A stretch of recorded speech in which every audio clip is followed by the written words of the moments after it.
tepat pada tanggal 10 September, TNI Angkatan Laut Indonesia berusia 77 tahun. Dan dengan moto Jales Viva Jaya Mahe, Indonesia sebagai negara kepulauan, tentu saja memang sudah pantas untuk berjaya di laut.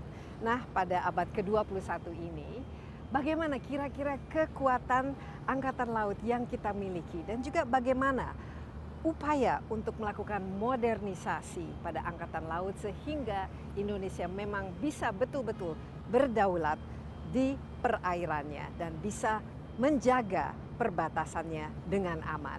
Insight with Desi Anwar kali ini berada di Pelabuhan Tanjung Priok, persisnya di depan KRI Dewa Ruci yang saat ini sedang bersandar di sini untuk membahasnya.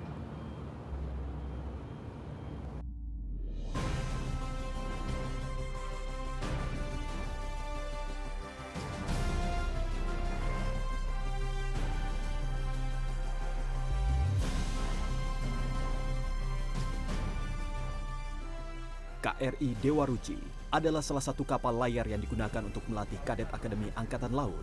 Tidak hanya sebagai sarana latihan, kapal yang sudah berusia 69 tahun ini juga jadi duta maritim Indonesia. Sejarah mencatat, KRI Dewa Ruci telah melakukan tugas operasi sebanyak 55 kali.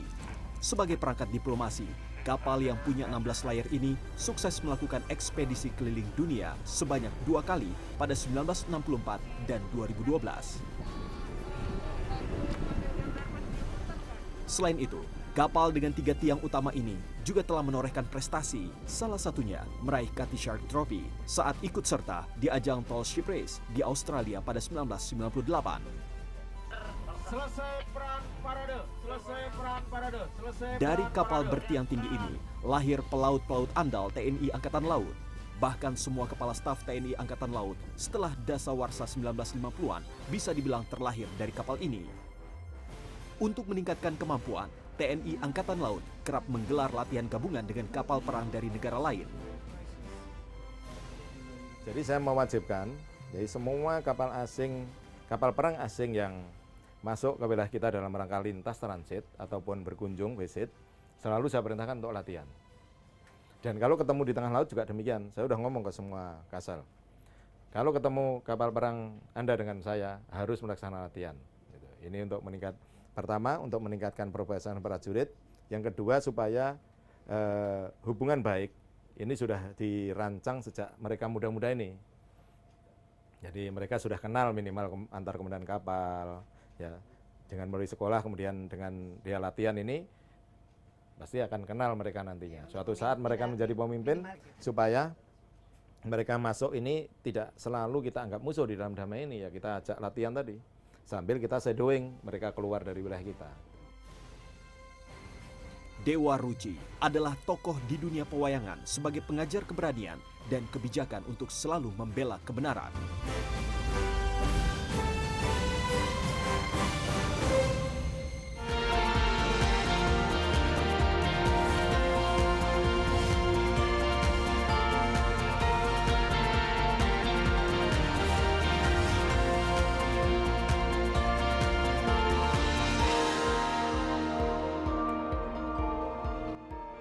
Insight with Desi Anwar kali ini ditemani oleh Kepala Staf TNI Angkatan Laut Laksamana Yudo Margono. Kita berada di atas sebuah kapal legenda KRI Dewa Ruci yang saat ini sedang bersandar di Tanjung Priok. Laksamana Yudo, terima kasih menerima saya di sebuah kapal yang betul-betul legendaris. 69 tahun ya sekarang usianya. 69 tahun ya. Iya, mungkin bisa cerita sedikit mengenai sejarah dari kapal yang katanya kapten pertamanya saja bukan orang Indonesia ya waktu itu. Dan perjalanannya sampai sekarang usianya 69 tahun walaupun sudah tidak aktif lagi, sudah ada yang menggantikan, tapi katanya telah 2 kali keliling dunia. Mungkin asal-usul dari kapal ini sendiri, Laksamana. Ya, selamat sore Mbak Desi. Jadi kapal ini dibangun di Stocken, Hamburg, Jerman tahun 1952 waktu itu ya. Kemudian tanggal 24 Januari diserahkan kepada pemerintah Indonesia tahun 24 Januari tahun 53. Kemudian diterima di Indonesia pada 4 Oktober 1953. Jadi Dan berlayar dari Jerman ke iya, Indonesia dari Jerman ke sampai tahun Indonesia 54. selama perjalanan 6 bulan dari Jerman ke Indonesia. Kalau spesifikasinya sendiri mungkin bisa cerita ini Kapal modelnya ini, apa? iya, kapal ini kapal layar tiang tinggi, ya tall ship tiang tinggi, yang panjangnya 58,6 meter, kemudian lebarnya ini ada 9,5 meter. Jadi saya koreksi bahwa tadi sebenarnya belum dipensiunkan kapal ini, jadi masih aktif. Kemarin baru layar kita, ini baru datang kemarin sore dari pelayaran untuk apa namanya sejarah maritim ini, menggali sejarah maritim. Dan kapal ini masih aktif, cuma kita batasi supaya tidak digunakan untuk yang sifatnya jarak jauh ke luar negeri. Kemarin juga baru pulang melaksanakan kegiatan pelayaran rempah itu yang digunakan oleh Kementerian Pendidikan Nasional. Tua tapi masih aktif. Ya, jadi masih pensiun, aktif. sekarang masih mengarungi ya, tapi Ya, yang masih. lebih dekat-dekat saja. Ini kita gunakan untuk praktek pelayaran nanti untuk pera-pera yang dari non akademi. Iya. Yang akademi karena sifatnya jauh sehingga menggunakan KRI Bima Suci karena sudah ada yang baru. Menggantikan Ya. untuk jauh-jauh. Tapi ini kan dulu juga sempat ya katanya 2 kali keliling dunia. Ya. Tapi asal usul dari penggunaan kapal ini Laksamana Yudo persisnya untuk apa dan siapa yang menggunakannya dan selama perjalanannya ini apa kira-kira highlights yang kita bisa Jadi banggakan? pelayaran ini adalah pelayaran untuk para taruna Akademi Angkatan Laut yang saat pertama kali mereka menjadi taruna ini layarnya di sini untuk pengenalan bahwa kalian menjadi prajurit laut, prajurit Jala Sarya Samudra, ini kita kenalkan. Termasuk Pak Ya, Yudo termasuk sendiri saya. dulu? Jadi Ingat saya tahun jadi berapa? saya waktu itu tahun 84. Ya, tahun 84 masuk, kemudian nggak lama sebentar di akademi, terus praktek pakai ini. Ini juga untuk melaksanakan pemilihan korp. Ya, ada korp laut, teknik, elektro, suplai, marinir. Jadi kalau layar pertama kali pasti akan terkejut dengan ini. Apalagi saya orang desa, begitu masuk di kapal yang nggak pernah tahu kapal, masuk kapal ini. Gitu. Bagaimana waktu itu perasaannya? Ya perasaannya, ya apa itu kan namanya orang normal kena ombak besar seperti itu ya pasti akan mabuk. Jadi semuanya pasti akan mengalami itu. Tapi justru disitulah kita dituntut walaupun mabuk, tapi tetap harus bisa melaksanakan tugas. Kalau taruna ya harus melaksanakan tugas-tugas belajar tentunya. Jadi nggak ada alasan mabuk apapun, belajar harus tetap Jadi dilaksanakan. apa saja waktu itu yang diajarkan di sini? Kita diajarkan ya yang dasar-dasar, mama seperti rantai jangkar ini, panjangnya berapa, kemudian jangkar ini jangkar jenis apa, kanan kiri ini kan lain-lain ini, ada jangkar kuku, kemudian jangkar jenis apa namanya, jangkar kuku, kemudian satunya ini jangkar apa ini, lupa saya. Biasanya jangkar kuku ya kita pakai itu. Tapi spesifikasi khususnya kapal ini apa saja kecepatannya dan kalau kena ombak Ya, itu kapal ini apakah terdiri dari cukup 3 kapal layar tiang tinggi ya, dari di tiang tinggi ini. Ada 3 Kemudian ini ya, ada 16 layar dari 1, 2, 3 ini sampai belakang sana, 16 layar. Katanya tiangnya juga ada namanya sendiri kan? Iya, namanya yang sendiri. Dulu saya ada di nomor 2 itu. Waktu Di kalau atas. jadi kalau kapal mau lepas atau mau sandar, itu tarunanya disuruh di samping kanan kiri itu. Jadi berdiri di situ sambil penghormatan, kemudian apa? Habis itu turun, nanti saat mau lepas gitu lagi naik lagi. Iya, jadi ini benar-benar pengalaman untuk Iya. jadi pelaut. Belum lagi kalau pas gulung layar itu, kalau malam-malam cuaca buruk, layar digulung. Kita suruh gulung juga di atas sana ya? itu. Tapi harus habis itu gulung ya. udah nggak mabuk laut lagi kan Pak Yudo? Ya, tapi ya tergantung ombaknya. Kalau ombaknya besar pasti namanya orang normal kena apa namanya goncangan seperti itu pasti akan mabuk. Nah sempat Dan justrulah kemana-mana. tantangannya pelaut, para pelaut. Iya. Walaupun ombak besar, kita dituntut tetap harus bisa melaksanakan tugas dengan baik. Dan selama ini dari segi perawatannya dan tidak pernah ya ada kerusakan atau pernah misalnya mendapat kesulitan di tengah laut Pak Yudo dalam ini sejarahnya Ya, atau cukup ya. cukup kuat ini sebenarnya nih kalau kapal Ya segini? pasti akan mengalami kerusakan sedikit pasti ada. Itu kalau cocor depan itu kalau kena ombak besar itu masuk ke laut itu bisa kadang-kadang lepas. Patungnya pernah juga lepas, talinya lepas, itu pernah. Karena kapal sekecil ini di Samudra Indonesia sana kan pasti Iya, akan ombak-ambingnya ombak luar besar. biasa. Dan ini sudah pernah keliling waktu dengan ada Laksamana Yudo waktu itu masih kadet di situ kemana-mana saya paling jauh. Saya hanya waktu Atau itu di PNG. Oke. Saya di PNG. Kalau yang PNG, senior ya. sebelum saya itu sampai ke Amerika, ke New York waktu itu. Dan ini sudah berkali-kali keliling dunia kapal ini. Iya. Jadi semacam inilah. Jadi untuk misi diplomasi juga kan di Ya, kapal ini. tentunya dalam pelaksanaan pelayaran kalau ke luar negeri pasti mengemban fungsi diplomasi. Ya, jadi kapal ini digunakan layar pertama awal pembentukan, waktu kita pembentukan awal untuk pemilihan KOP, kemudian yang kedua pelayaran navigasi bintang. Jadi menentukan posisi kapal menggunakan bintang. Jadi di pestek untuk menentukan posisi kapal. Ini sangat sulit di saat yang ombak besar, kemudian kadang-kadang bintangnya ini kelihatan atau tidak pas cuaca nggak bagus. Nah, itu tingkat 3 biasanya. Ini juga diajarkan bagaimana Iya. untuk menavigasi lewat Iya. bintang. Jadi seandainya peralatan navigasi kita ini mati semuanya, ya kita gunakan navigasi bintang tadi untuk menentukan posisi kapal ini. Iya, ngomong-ngomong Laksamana itu angkatan 88 ya katanya. Iya, Nah, saya ini 88. apa ini membuat cita-cita ingin menjadi pelaut dan apalagi masuk ke waktu itu mungkin namanya Angkatan Laut Republik Indonesia ya. Sekarang kan TNI AL. Ini bagaimana dan apa skill yang dimiliki sebagai Saya nggak punya seorang- skill tentang pelaut. Sama Saya sekali. dilahirkan dari keluarga petani, dari desa. Jadi nggak tahu waktu itu daftar ya ikut daftar saja, ikut Dan daftar sama sebelumnya temannya. belum Nggak pernah pernah, ke laut. nggak pernah ke laut. Jadi kaget Rumah ya? saya Madiun kan nggak ada laut, jauh sekali dengan laut. Gitu. Tapi kenapa kok kepikiran ya itu? Atau hanya karena untung-untungan Ya saja karena pas- waktu itu pada mendaftar, kita mendaftar dan setelah di Surabaya kan mulai tahu, oh ini ternyata Angkatan Laut seperti ini. Kemudian kita ke Magelang, kita juga tahu, oh ternyata TNI seperti ini. Jadi kami sebelumnya juga nggak tahu TNI itu kayak Tapi apa. ternyata jatuh cinta kan sama Ya. laut kan. Nah begitu layar pertama menggunakan ini, ya mulai kita tahu pelaut, bahwa tantangannya besar ternyata.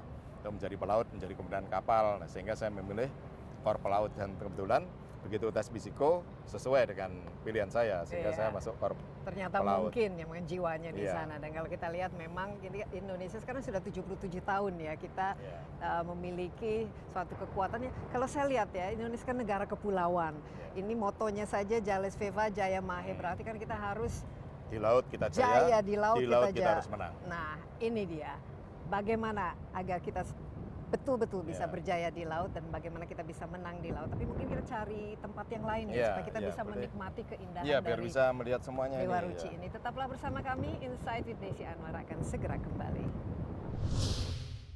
Kita kan memiliki sistem senjata armada terpadu yang terdiri dari kapal perang, pesawat udara, kemudian marinir dan juga pangkalan. Nah, ini kita mempunyai kewenangan dengan anggaran APBN yang ada, kita melaksanakan pembangunan kekuatan tadi.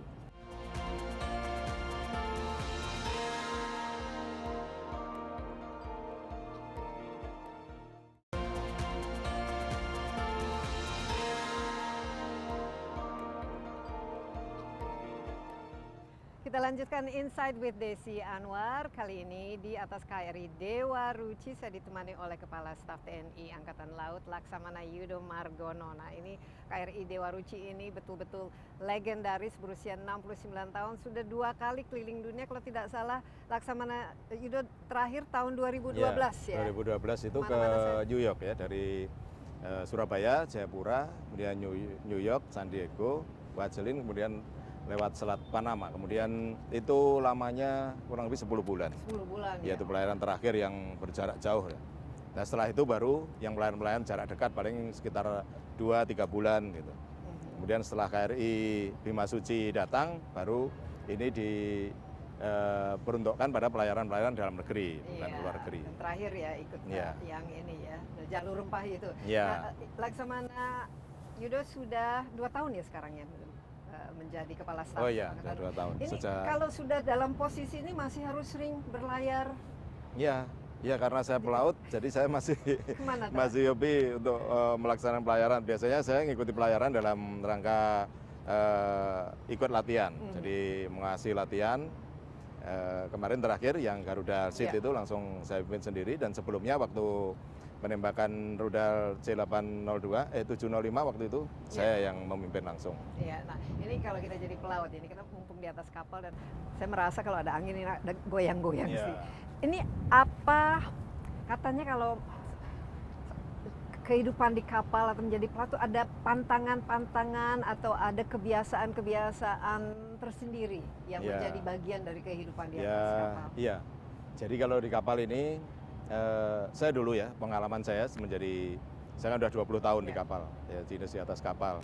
Mulai kapal kecil sampai kapal besar, mulai tingkat saya leda sampai kolonel di kapal. Ya tentunya saya sudah menjadi 4 kali jadi komandan kapal, dan yang saya alami selalu saya menganggap kapal ini seperti ini, kayak makhluk hidup, di mana ini menjadi rumah kita sehingga harus kita rawat dengan baik, dan tentunya kalau di kapal ini tidak boleh sombong. Itu pantangannya. Iya, pantangan. Kenapa Jangan boleh tidak sombong, boleh? nggak boleh Memang nggak jumawa. sombong, tapi Iya. kenapa khusus di kapal Ya, tidak boleh sombong? Ya kita tahu bahwa kita di alam yang lain kan ini, bukan di daratan, di lautan yang kita tidak pernah tahu lautan ini seperti apa. Kita kadang-kadang melihat ini sekarang terang, nanti 2-3 mil berikutnya belum tentu akan sama seperti ini. Mungkin angin kencang, mungkin ombaknya langsung besar, kita nggak pernah tahu. Makanya selain kita memang ikhlas bertugas, juga harus berdoa. Iya, dan selama Nggak boleh lepas itu berdoa. Iya, dan selama 20 tahun ini ada yang paling diingat dan apa mungkin ada operasi-operasi tertentu yang memang merupakan sesuatu pengalaman yang tidak bisa dilupakan oleh seorang Laksamana. Ya Yudo? banyak sih namanya di Contoh. laut. Salah satu contoh ya. Pernah waktu itu saya waktu belum si Padan Likitan belum Oh lepas. iya.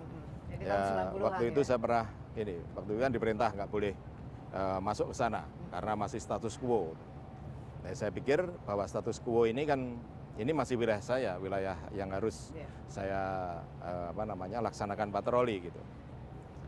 Dari atasan tidak boleh untuk melihat situ karena status quo. Nah, benar waktu jam 12 malam saya coba masuk untuk mengitari Sipadan. Begitu sampai di tengah langsung papasan dengan kapal Malaysia waktu itu, dan saya langsung ditanya, KRI, kamu sedang apa di situ? Ya, saya sedang patroli, ini ada wilayah Indonesia, bukan ini wilayah Malaysia, bukan ini wilayah Indonesia. Kita Waduh, sama-sama patroli. tegang. Iya. Tapi karena situasinya saya tidak Tapi di mau kapal terjadi. ada senjatanya? Ada, Wow, lengkap. ini sudah bagaimana? Sudah diposisikan? Ya, Sudah- kebetulan dia juga hanya melaksanakan komunikasi saja, ya kita balas dengan komunikasi.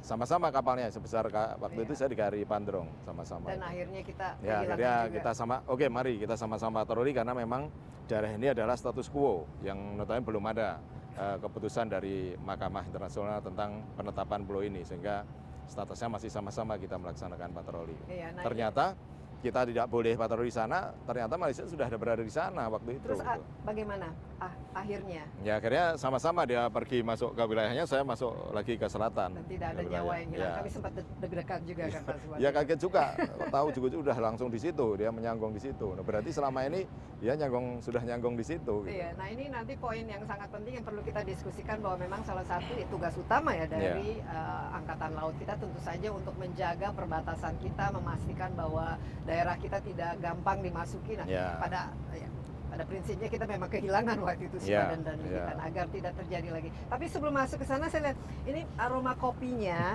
ini luar biasa. Ini kopinya khusus TNI AL ya. Nah, bisa cerita sedikit mengenai jadi kopi ini kopi dari penting ya. Iya, dari kopi ini kopi kehidupan. khasnya para pelaut-pelaut, para orang kapal lah istilahnya. Kenapa ini biar nggak mabok Ya, atau enggak, biar sebenarnya juga sama kopi biasa.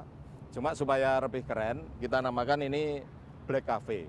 Black Cafe itu bukan kopi hitam yang hitam sekali yang seperti yang mahal itu, bukan. Maksudnya kopi di dalam black. Makanya namanya Black Cafe itu. Ini kan namanya black ini kalau di Jawa. Nah, makanya saya menamakan ini Black Cafe biar agak keren lah. Iya, dan ini juga ada biskuitnya. Dan ini ada ini biskuit. konsumsi sehari-hari Ya. ya kalau kita melaut ya. Ya, jadi ini sangat bermanfaat dua ini ketika ombaknya besar. Kalau ombak biasa saja tidak ada masalah. Dari makan biasa. Tapi kalau ombak besar ini sangat menentukan. Karena begitu kita makan pasti akan muntah. Terus orang dapur begitu ombak besar ini, kalau ombak besar kapal ini bisa miring sampai 15 derajat. Oke. Ngomong-ngomong ini bisa ada berapa orang ya Di kapal ini ada 70. 70 yang ya. mengawai. Termasuk kru atau Iya, krunya aja. kru-krunya saja. 60. 60 ya. Kalau dengan Taruna biasanya Tarunanya sekitar 70 sampai 100. Oke, dan kita coba ini. Ya. Siapa tahu ini. Ya, nanti mari ada kita anginnya. minum. Ini belum dikasih gula mungkin. Nggak perlu pakai gula, ini justru enak. Ya. Ternyata kuat. Jadi kalau pelaut itu memang perutnya itu harus dibiasakan ya. Karena Jadi ini ya, kalorinya katanya sama dengan 2 piring nasi atau 3 piring nasi, sehingga Makanya yang bisa masuk hanya ini dengan kopi aja. Iya, dan ini memang Iya. kering dan Iya. gampang untuk disimpan. Dan orang dapur kalau sudah ombak besar nggak bisa masak karena semuanya langsung tumpah semuanya. Dan makan pun juga nggak akan makan seenak apapun yang disediakan nggak akan bisa Iya. masuk. Nah, Laksamana Yudo, kita kan sekarang sudah 77 tahun ya ini Jales Viva Jaya Mahe ini. Nah, kalau kita tadi bicara mengenai fungsi ya dari TNI Angkatan Laut Indonesia itu, mungkin kita coba di-refresh lagi apa kira-kira yang menjadi peran utama, tentu saja menjaga perairan kita, menjaga supaya tidak ada orang yang istilahnya keluar masuk seenaknya. Mungkin bisa dijelaskan lagi dan apa-apa saja tugas utamanya Ya, selama jadi, ini dilakukan. TNI Angkatan Laut itu bicara Undang-Undang TNI itu memiliki 5 tugas pokok. 5 ya. Yang pertama adalah menegakkan kedaulatan atau menjaga keutuhan NKRI, ya, fungsi pertahanan matra laut. Kemudian yang kedua ini menegakkan hukum, sebagai aparat hukum di laut yang memiliki tugas melaksanakan penyidikan tindak pidana tertentu di laut. Contohnya apa saja? Contohnya tindak pidana tertentu di laut itu sesuai undang-undang yang diamanatkan oleh Angkatan Laut adalah Undang-Undang Perikanan. Ya, kita memiliki fungsi penyidikan terhadap kapal-kapal ikan yang mencuri ikan. Ya, kemudian banyak sekali. Undang-Undang Pelayaran juga mengamanatkan Angkatan Laut sebagai penyidik.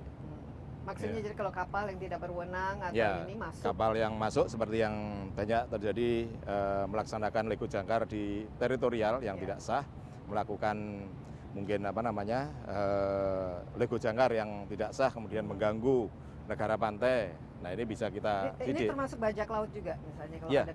Iya, termasuk itu juga.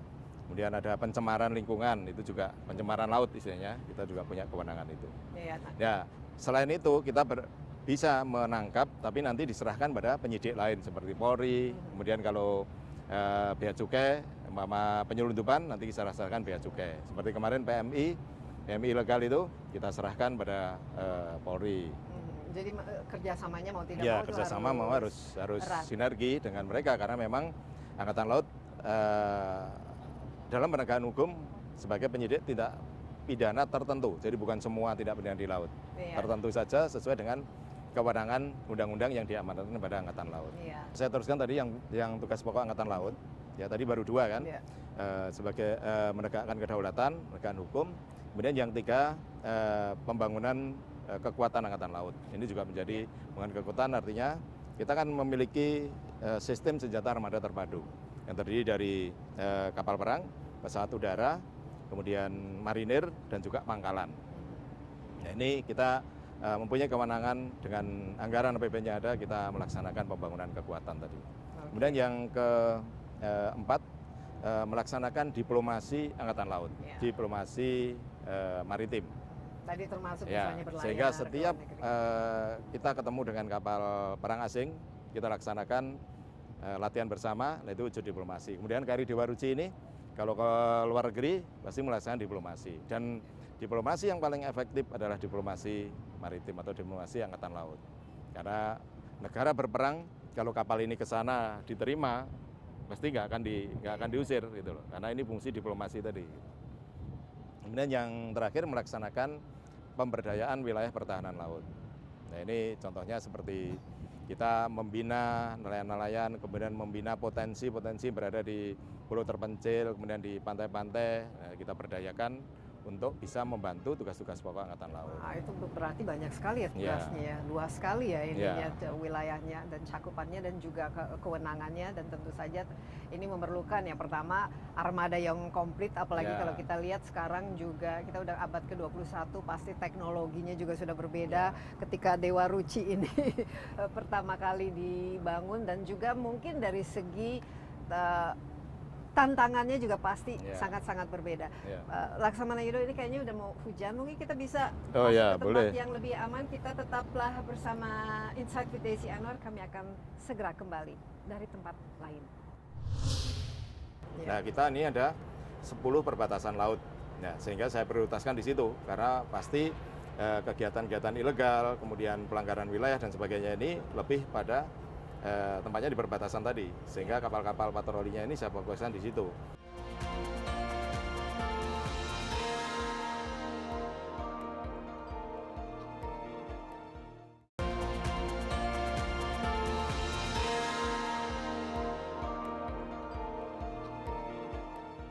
kita lanjutkan Insight with Desi Anwar di KRI Dewa Ruci kali ini dari kemudi kapal Dewa Ruci. Saya masih ditemani oleh Kepala Staf TNI Angkatan Laut Laksamana Yudo Margono, dan pasti seorang laksamana ya tidak akan bisa jadi laksamana kalau tidak bisa mengemudi kapal. Pernah? Pernah. Bagaimana? Apa yang harus diingat supaya bisa mengemudi? Ini besar sekali ya. Jadi waktu kita praktek pertama kali di Dewa Ruci, pasti prakteknya diantaranya adalah ngemudi kapal ini. Jadi ngemudi ini mungkin kemudi paling besar ini di antara kapal-kapal di Indonesia. Memang karena untuk belajar tadi sehingga harus besar ini. Cuma waktu zaman saya dulu itu melihatnya manual di sini untuk mempertahankan haluan kapal itu. Nah sekarang ini udah ada elektrik seperti ini. Oke. Jadi kalau kapal ini lain dengan mobil. Kalau kapal ini perintahnya nanti dari ranjungan. Jadi haluan berapa gitu. Jadi sesuai dengan magnet itu, kompas magnet berapa. Sekarang ini kan 186. Nah kita harus dipertahankan 186 ini.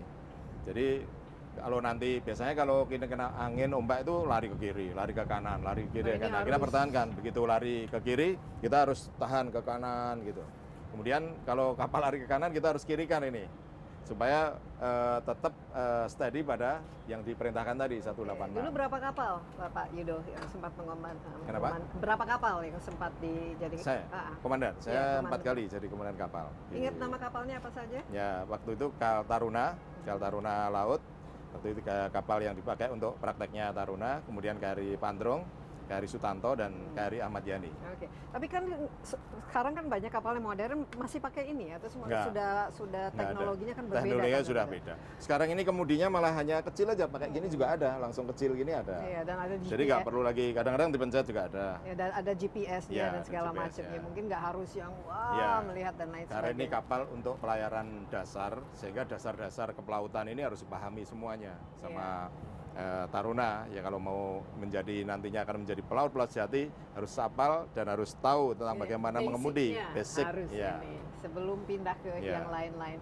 Nah, Laksamana Yudo, kita tadi berapa wilayah yang menjadi istilahnya cakupan dari cakupan wilayah kita laut itu ada 1,9 juta kilometer persegi. Wow, luar yang biasa harus kita awasi, kita amankan, kita jaga setiap hari oleh Angkatan Laut. Apakah kita memiliki cukup ya armada atau kapal dan lain sebagainya untuk mengawasi semua? Saat ini coba ada berapa kapal? Jadi begini, KRI pengawasan laut itu tidak semuanya harus menggunakan kapal perang. Bisa juga menggunakan pesawat udara maritim. Ya, kita kan punya dengan SSHT tadi. Kemudian kapal-kapal kita ini dengan jumlah yang ada saat ini, sekitar 160 lebih, itu tidak semuanya harus melaut. Jadi kebijakan saya harus menjadi 3. Jadi sepertiga melaksanakan operasional, melaksanakan tugas operasi di bahkan dari Panglima TNI itu. Kemudian yang sepertiga standby force. Kemudian yang sepertiga lagi melaksanakan pemeliharaan. Dan perbaikan. ada kapal selam juga kan kita? Ya, ada kapal selam. Ada berapa sekarang kapal? Ada 4. Ada 4 ya. Nah, kemudian kita juga punya selain kapal perang tadi, namanya KAL, kapal Angkatan Laut yang tugasnya di sekitar laut teritorial itu lebih pada menegakkan hukum. Ini membantu tugas-tugas KRI sehingga tidak semuanya bisa ke tengah itu. Nah yang di tengah, di perbatasan dan sebagainya ini tugasnya KRI karena nanti tantangannya kan lain. Dari 167 kapal itu berapa porsinya untuk perang dan untuk yang melakukan pengawasan dan tadi juga yang saya sampaikan tadi, jadi dalam situasi damai ini kan kita melaksanakan operasi-operasi. Operasi ini ada operasi pengamanan ALKI, kemudian operasi pengamanan perbatasan, ada operasi keamanan laut, kemudian operasi SAR, kemudian juga ada operasi yang seperti ini, Komando Lintas Laut Militer ini operasinya dia melaksanakan pergeseran material maupun personil. Umpama pasukan Angkatan Darat mau tugas ke Papua gitu, menggunakan kapalnya Kolin Lamel ini. Jadi pergeseran serpas sama pergeseran pasukan sama pergeseran material. Iya. Nah, kalau untuk menjaga perbatasan, misalnya taruhlah dari penyerangan dan lain sebagainya, itu kapal apa persisnya dan ada berapa kita miliki dan kira-kira apa yang membedakannya? Ya, kalau di perbatasan tentunya tantangannya kan lain. Di situ masih ada pelanggaran wilayah, kemudian kegiatan ilegal, sehingga harus juga kapal-kapal kita prioritaskan seperti di Natuna ini harus kapal kombatan. Ya. Tapi kalau yang di dalam-dalam, yang misalnya perbatasannya kita lihat ya, jarang terjadi tindak legal, itu cukup kapal-kapal patroli. Kalau kapal kombatan berapa yang kita miliki? Apalagi yang ada ininya, ada pesawatnya yang. Kalau yang ada pesawatnya, itu ada 3, 6, 10. Ada 10 ya. Yang ada heli Jadi decknya, yang kalau bisa, kita lihat yang ya, punya bisa- rudal dan sebagainya. Bisa punya rudal dan Iya. kemudian bisa inilah mengirim kalau tiba-tiba diperlukan kan. Gitu. Iya. Eh, untuk wilayah Indonesia tadi dengan ada 5 tugas ya. Bagaimana kalau menurut Laksamana Yudo sekarang kondisi kita kan ada keinginan untuk memiliki minimum ini ya, minimum essential force. Bagaimana kita perjalanan untuk memenuhi Jadi, kebutuhan kalau bisa lebih kan dari minimum. Ya.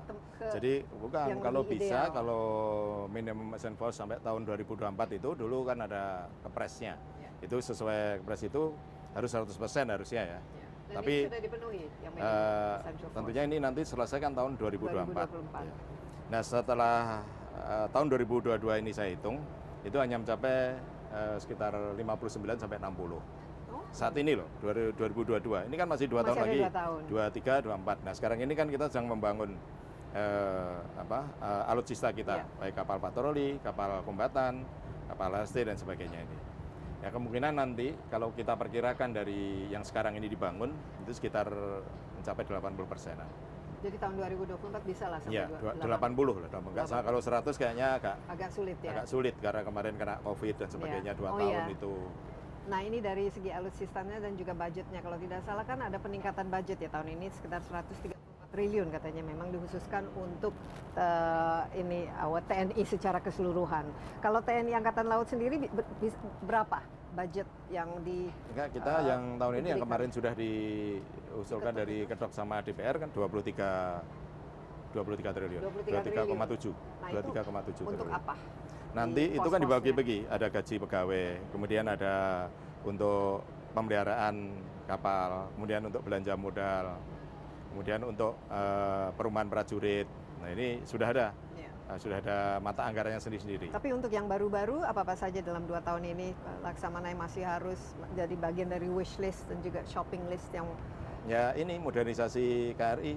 KRI kita kan sekarang kita bangun ada di galangan-galangan Indonesia, galangan-galangan lokal. Ya seperti di Banten, kemudian di Batam, kemudian ada di PT PAL. Nah, Jadi itu kita bangun juga. Kemudian pesawat juga ada di PT DI, sekarang lagi berjalan pembangunannya. Tapi kalau beli yang baru, kita kan lihat kan Menhan kan sering berkunjung ke luar negeri, Iya. mungkin beli atau pesan yang baru. Ini bagaimana? Apakah kita membeli kapal itu harus yang baru atau rata-rata memang bekas lah istilahnya sudah tidak Ya, digunakan kan sekarang lagi udah oleh- perintahnya baru, artinya baru. gini TOT kan, Mm-mm. TOT dengan dibangun nanti mungkin dibangun harusnya kan dibangun di Indonesia. Iya. Untuk yang kapal-kapal yang Indonesia mampu. Tapi untuk kapal-kapal yang mungkin teknologinya sangat tinggi seperti kapal Ranjo yang sekarang dibangun di Jerman ini, yang 2 nanti kan akan jadi nih sebentar lagi, mungkin November atau Desember akan jadi. Itu kan dibangun di Jerman karena memang teknologinya tinggi dan kita mungkin belum bisa. Oke, kalau dari segi harga berapa sih sekarang kira-kira untuk satu taruhlah kapal kombatan gitu yang betul-betul canggih Kombatan berapa itu? dan nggak apa-apa bisa nanya nih. Berapa ratus juta 3T ya? 3 triliun. 3 triliun. Itu belum ini loh, belum dengan rudalnya loh. belum dengan isi-isinya. Belum. Mahal ya ternyata ya. Ya, mahal memang kalau kapal kombatan. Laksamana Yudo ini kan Ya. kalau misalnya bisa wish list dipenuhi ya, berapa jumlah kapal dan segala macam peralatannya yang fleetnya itu sampai lengkap itu yang kalau money doesn't it's not a problem. Idealnya buat negara itu seperti kemarin Indonesia hitungannya itu kan berapa? sesuai dengan MEF Idealnya. ya. MEF itu untuk menghitung Itu kan dari minimum kan. Iya, minimum Kita kan maunya kebutuhan. kan ideal dong. Oh, kalau ideal itu bisa besar, tapi kan kita lihat perkembangan lingkungan strategiknya. Kemudian di negara yang damai ini dan juga tantangannya apa dulu. Nah, saya lihat itu justru tantangan kan sekarang semakin Ya, nggak saya, menentu. tentunya di kita ini kan prioritasnya kalau situasi seperti ini pasti di perbatasan. Ya. Nah, kita ini ada 10 perbatasan laut.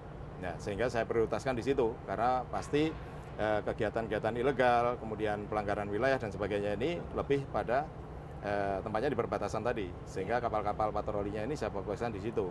Memang kalau dari 50 kapal yang sekarang ini sedang operasi, itu kalau kita gelar di seluruh wilayah yang 1,9 juta kilometer, ya nggak mungkin, bisa mengcover itu. Baik. Ya, sehingga kita laksanakan dengan patroli udara maritim. Nanti ketika ada kontak baru diinfokan ke kapal atas air, didatangi. Kemudian kita daerah-daerah yang kerawanannya rendah itu kita gunakan KAL, kapal angkatan laut yang dimiliki oleh pangkalan-pangkalan angkatan laut yang tergelar di seluruh Indonesia tadi. Setiap ada lomba layar pasti negara manapun pasti mengundang Indonesia. Karena tahu kredibilitasnya Indonesia, khususnya kapal layar. Iya.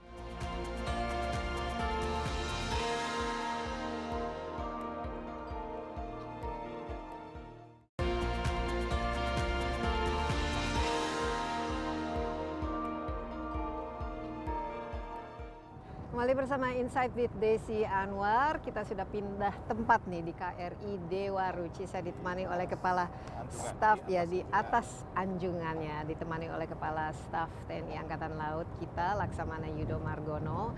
Dan kita lihat di sini bendera berkibar-kibar di tengah angin ini banyak sekali. Mungkin bisa cerita sedikit Laksamana, apa bendera-bendera ini? Jadi kalau bendera ini adalah bendera-bendera yang pernah kita ikuti dalam lomba kapal layar internasional.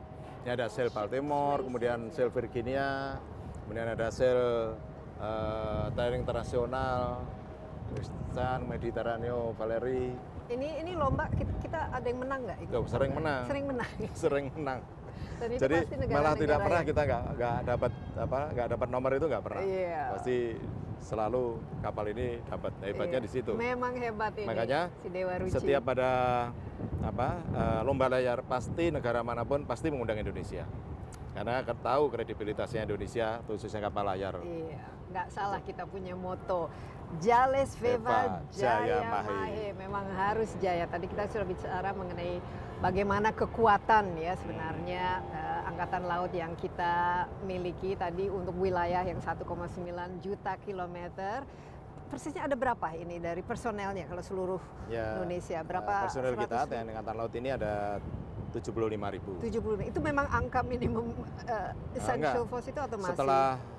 Setelah kita hitung dengan validasi organisasi yang sekarang ini sedang berjalan, itu harusnya sampai tahun 2024 itu harusnya 134.000.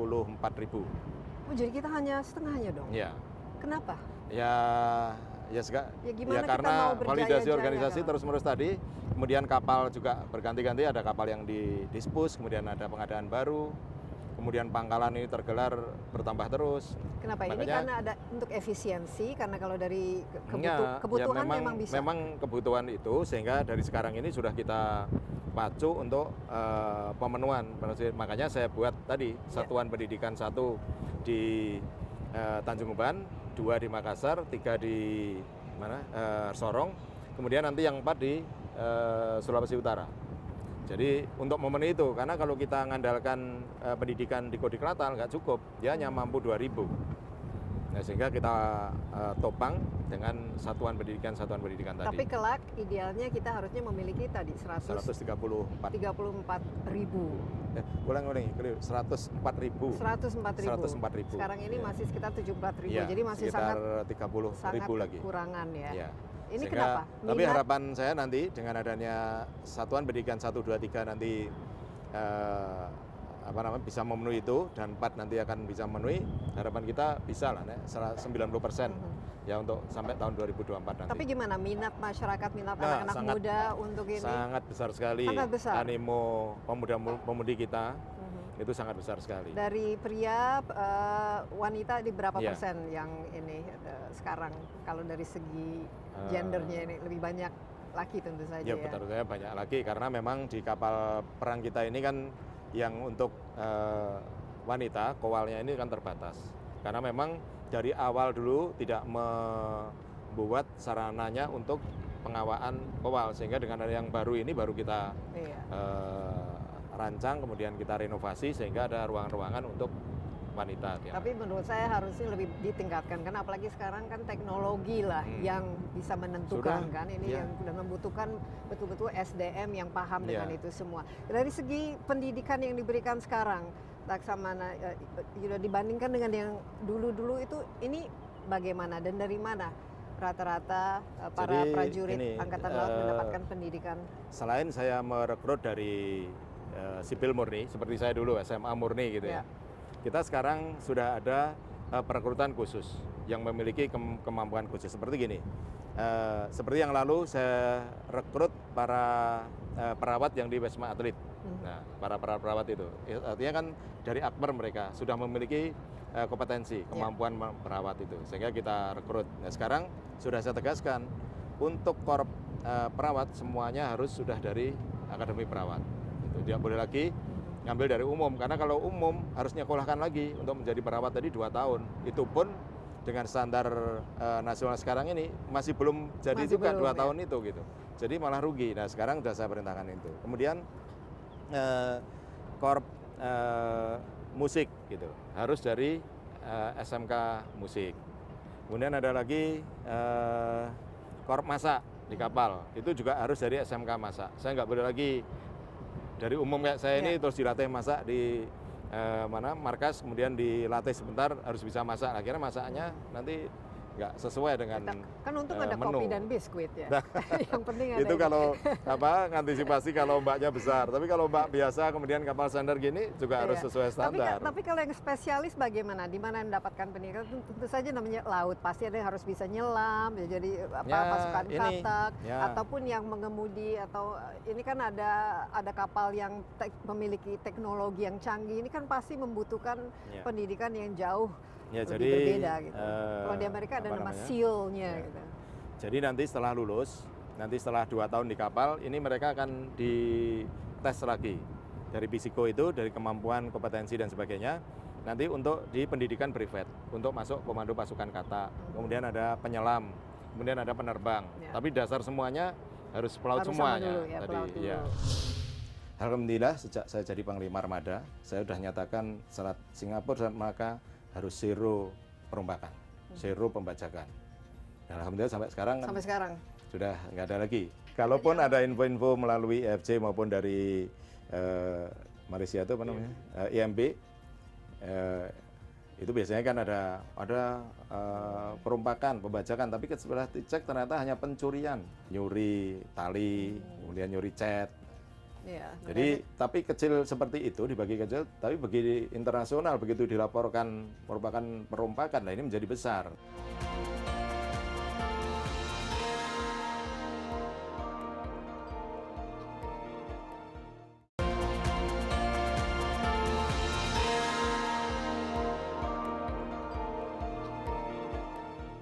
Kita lanjutkan Insight with Desi Anwar di dalam kapal KRI Dewa Ruci. Kali ini kita sudah pindah kamar ya, Laksamana Yudo. Kita persisnya di mana? Serasanya ada aura yang berbeda di sini. Jadi ini adalah ruang salon. Ruang salon ini ruang khusus yang untuk menerima tamu VVIP.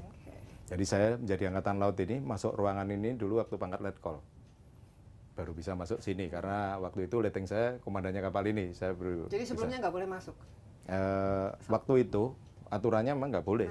Jadi tamu komandan itu di luar sana itu nggak di sini. Ini betul-betul khusus untuk VVIP. Contohnya tamu-tamu siapa saja yang diundang? Ya mungkin para menteri, presiden di sini. Termasuk ini Insight with Desi Anwar. Tapi sekarang yang punya sudah jadi Laksamana Yudo, jadi sudah bisa. Jadi dulu saya melihatnya ruangan ini sakral dulu itu. Ya memang di sini banyak sekali memento dari zaman dulu, ini termasuk ini ketika masih di Jerman ya, ketika pembangunan waktu pembangunan itu ya. Dewa Ruci itu ini sendiri. Mulai ya pembangunannya itu masih baru badan kapalnya itu. Belum sampai ditutup kan. Ini tahun 52 ya. Terus yang ini baru diluncurkan dari galangannya itu. Itu sifatnya kalau sekarang ini launching. Dari launching diluncurkan. Di Hamburg ya? Iya, dari galangan masuk ke laut. Masuk ke air. Iya, lumayan. Jadi kalau kapal sejenis ini ada berapa sekarang kita miliki? Kita Kalau dari sini sudah nggak ada lagi. Sudah nggak ada sama Jadi sekali. dulu itu katanya ada 3. 3 itu bukan Indonesia, artinya dibeli negara-negara Iya. lain dan semuanya sudah tidak berfungsi lagi, mungkin sudah di-push lah.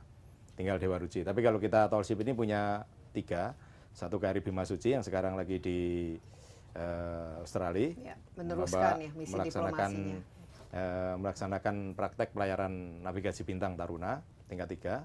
Kemudian Dewa Ruci ini, kemudian satu lagi ada KRI Arung Samudra. Tapi sekarang ini Arung Samudra sudah kita, karena kondisinya sudah tua, terbatas, kita tidak layarkan. Jadi ini tall ship. Jadi tall ship ini hanya ya 2 lah sekarang yang praktis yang masih berfungsi itu 2. Tapi kapal yang kita milih yang paling baru itu ada 2, yaitu PKR 105. Itu KRI Gusti Ngurah Rai dengan KRI RE Marta Dinata. Itu frigat yang paling canggih yang dimiliki saat ini. Wah, tahun yang berapa kemarin itu? Rimpek. Ya, Yang tahun 2017. Wah, jadi masih fresh from the oven. Masih itu bagus. yang harganya bisa berapa itu? Ya, sekitar 3 tadi. 3 triliun itu. Ngomong-ngomong nih 3 triliun tadi saya mau tanya nih balik ke budget ataupun anggaran untuk alutsista itu sendiri. 23 triliun khusus untuk yang di bawah langsung dari TNI Angkatan Laut itu sendiri. Yang spending untuk alutsistanya itu sendiri berapa sih persisnya? Jadi untuk alutsista itu ada 6,5 T. 6,5 T. Ya, itu jadi untuk 2 kapal perang lah. Untuk belanja modal itu ada 5,8 T. Jadi untuk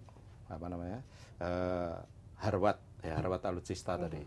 Kalau untuk modernisasi ya belanja barang itu ada 9,3 T. Ya, jadi contoh-contohnya apa yang di bawah Jadi belanjaan kalau Angkatan Laut yang beda lah dengan Kemenhan? Ya, jadi kalau Angkatan Laut ini belanja kapalnya untuk kapal-kapal yang seperti kapal patroli, kapal bantu lah istilahnya, kapal patroli, kapal LST, kemudian kapal jenis kapal BCM gitu. Ya, itu nggak sampai triliunan kan harganya, berapa rata-rata? Ya rata-rata kayak kapal patroli yang TC 60 itu sekitar 280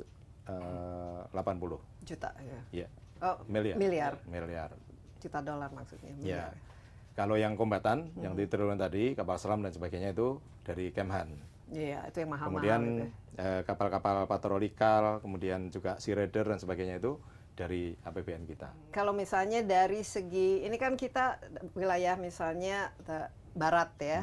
Barat kan lebih dekat negara-negara tetangga, kemudian ada di utara yang kita biasanya di situ tempat ada bajak laut, ada Filipina dan lain sebagainya, dan kemudian timur yang mungkin perairan lepas. Nah ini bagaimana cara tadi sistem ininya mengamankan perbatasan, tapi juga yang berkaitan dengan yaitu yang masuk secara ilegal, pembajakan dan juga mungkin pencaplokan pulau-pulau kita dan perikanannya dan lain sebagainya. Jadi saya sampaikan di awal tadi, dari jumlah KRI yang kita miliki, KAL yang kita miliki, besar yang miliki tadi, tidak mungkin bisa untuk mengamankan seluruh wilayah yang luasnya 1,9 juta kilometer. Ya tentunya ada prioritas ada tadi. Fokus juga ya. Prioritas. Kita sadari perairan Indonesia ini kan perairan yang sangat strategis untuk pelayaran internasional. Dan kerawanannya juga pasti tinggi ya di saat ini, kerawanan untuk karena digunakan untuk pelayaran jalur pelayaran internasional. Kita mempunyai 3 ALKI 1, 2, 3.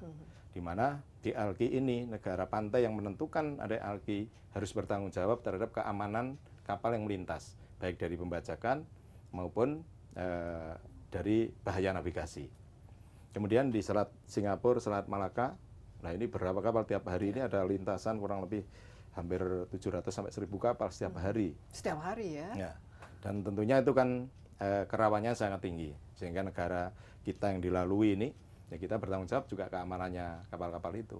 Ya, sehingga kita tadi mengerahkan kapal-kapal sesuai dengan prioritas tadi. Nah, tentunya bahaya apa yang timbul di wilayah-wilayah kita, di samping perbatasan tadi dengan negara-negara yang tadi, adanya penyelundupan, pelanggaran wilayah, kemudian EU fishing, perompakan, kemudian penyelundupan tadi, dan juga mengantisipasi adanya, kalau agresi kayaknya kecil ya. Tadi yang lebih pada kegiatan ilegal di laut tadi. Tapi kalau dari segi surveillance itu sendiri, sekarang kan kita kan ditunjang misalnya oleh satelit atau radar atau apa gitu. Ini bagaimana khususnya di Angkatan Laut itu sendiri? Kita sudah memiliki itu semua yang peralatan-peralatan canggih yang bisa melakukan surveillance, apalagi di bagian-bagian yang memang lintasannya sangat berat ini. Ya, kita sudah melaksanakan sharing informasi, khususnya dalam pusat pengendalian untuk deteksi tadi. Baik dengan Bakamla, kemudian dengan Pol Air, dengan Bea Cukai, dengan Perhubungan Laut. Ya. Mereka kan juga memiliki alat-alat deteksi tadi, pusat pengendali, puskodal, pusat komando pengendalian masing-masing. Nah itu kita sharing informasi. Kemudian juga di IFC di Singapura, itu ada perwira kita juga yang menjadi LO sana. Sehingga apabila ada sesuatu terjadi, mungkin perompakan gitu. Ini sudah cepat sekali informasinya, sehingga ya komunikasi cepat dan kita bisa tindak lanjuti. Alhamdulillah sejak saya jadi Panglima Armada, saya sudah nyatakan Selat Singapura, Selat Malaka harus zero perombakan, zero pembajakan. Dan alhamdulillah sampai sekarang sudah nggak ada lagi. Info yang lalu kan nggak ada lagi karena memang sudah begitu ketat pengawasannya, atau memang karena sudah tidak musim lagi gitu ininya. Ya nggak tahu, nyatanya zero. Kalaupun ada info-info melalui IFC maupun dari Malaysia itu apa namanya, IMB, itu biasanya kan ada perompakan, pembajakan, tapi setelah dicek ternyata hanya pencurian.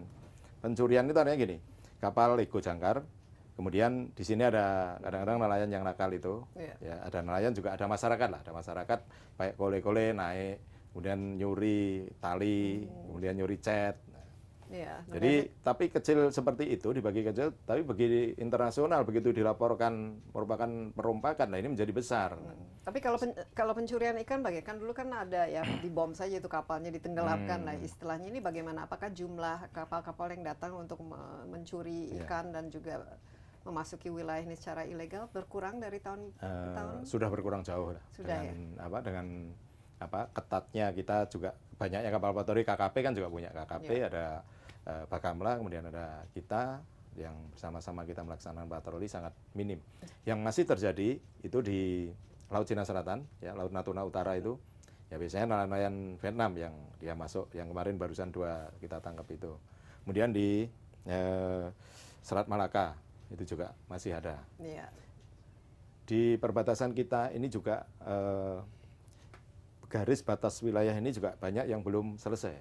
Nah ini juga menimbulkan kerawanan. Ini kenapa? Karena pemetaannya belum memang jelas atau masih ada pembicaraan dari negara kita dan yang belum selesai. Mereka menghendaki seperti di Laut Natuna Utara itu kan kita dengan Vietnam belum selesai. Jadi ada kita menghendaki sesuai dengan UNCLOS itu jarak 200 mil dari garis batas ini ke utara. Nah, sedangkan Vietnam mengklaim landas kontainer di selatan dan itu merupakan JTE. Nah, sehingga ini ada double daerah claim. yang kita lihat memang apalagi masalah klaim terhadap China terhadap laut South China Sea itu juga kita tidak ngaku itu. Tidak ya. Tapi kan ini pasti kita juga kena. Dia waktu itu kan mengklaim ada 9 dash line itu yang masuk di JTE kita. Kita tidak pernah mengakui itu. Kita tetap sesuai dengan UNCLOS 200 mil dari garis batas. Nah ini mungkin ke depannya kan, apalagi kalau kita melihat sekarang dunia ya dengan adanya konflik di Rusia menyerang Ukraina dan juga sekarang China, mereka dengan memperlihatkan lebih agresif lah khususnya terhadap Taiwan dan kita yang stuck di tengah-tengah itu. Bagaimana Laksamana Yudo? Kita melihat ancaman dengan dunia yang semakin lama semakin tidak menentu, tidak stabil. Apakah harus ada perubahan strategi, perubahan prioritas, atau bagaimana mempersiapkan lah? Karena kita juga paham bahwa ini antara China dan Amerika Serikat misalnya kan mereka saling eskalasi emosinya semakin lama semakin meningkat. Bagaimana kira-kira ancaman yang kita bisa antisipasi? Ya kita tetap tadi meningkatkan kehadiran unsur-unsur kita di wilayah kedaulatan kita khususnya, dan juga memperkuat tadi pulau-pulau yang dekatan dengan daerah konflik ya. Seperti Natuna ini kan dekat dengan daerah konflik yang Cina dengan Taiwan tadi. Sehingga harus kita perkuat di situ. Sebenarnya sudah ada satuan TNI terintegrasi. Ya dulu dibentuk, ada Angkatan Darat, ada Angkatan Laut, ada Angkatan Udara yang dipersiapkan di situ. Sehingga waktu saya Pangkogap Ilhan waktu itu mengerahkan unsur-unsur untuk membendung supaya tidak ada yang masuk melanggar teritorial kita, waktu itu kan kita kerahkan semua. Ya tentunya dengan negara kita yang bebas aktif tadi, tentunya kita mengantisipasi supaya tidak kena spillover dari konflik itu. Nah, di samping itu dengan kekuatan dan kemampuan kita juga harus melaksanakan diplomasi Angkatan Laut. Nah ini kita bagaimana? Kita kan juga harus joint exercise dengan siap semuanya kalau bisa. Saya sudah bicara dengan Kasal Cina, saya sudah bicara hadir waktu itu di Amerika dengan Admiral Gilde, Kasal Amerika, juga dengan Sekretaris Navy di sana, dan juga dengan negara ASEAN. Waktu itu kemarin sebulan yang lalu saya memimpin Kepala Staf ASEAN. Ya, ini kita harus sepakat untuk menjaga stabilitas kawasan, khususnya di Laut Natuna Utara. Dan mereka setuju. Dan tentunya yang sudah kita galang dengan diplomasi ini harus kita jalin terus ini komunikasi dengan mereka. Baik Pak Yudo, terima kasih banyak. Tapi mungkin last word, mimpi untuk TNI Angkatan Laut yang masih. Saya ingin dari awal saya ingin membesarkan Angkatan Laut. Angkatan Laut harus besar. Ya, kita tahu negara kita, konstelasi geografi kita mengharuskan Angkatan Laut harus besar. Ya, disadari atau tidak, kita harus bermimpi Angkatan Laut menjadi besar. Karena tadi yang saya sampaikan dari awal tadi, yang perlu diamankan. Semoga mimpinya menjadi realitas. Ya. Sekali lagi terima kasih banyak dan kita juga selamat ya kepada TNI Angkatan Laut tanggal 10 September ya, 77 tahun 77 kan sudah tahun. usianya, dan semoga semakin lama semakin jaya dan kita juga mengharap bahwa semakin banyak juga anak bangsa yang ingin menjadi bagian dari TNI AL. Yang penting harus bisa berenang. Ya. Ya, demikian Insight with Desi Anwar kali ini. Jangan lupa Anda juga dapat menyaksikan acara ini di cnnindonesia.com dan juga di YouTube Insight with Desi Anwar. Sampai jumpa. Bye-bye. Jales Veva, Jaya Mahe. Di laut kita jaya, di laut kita menang.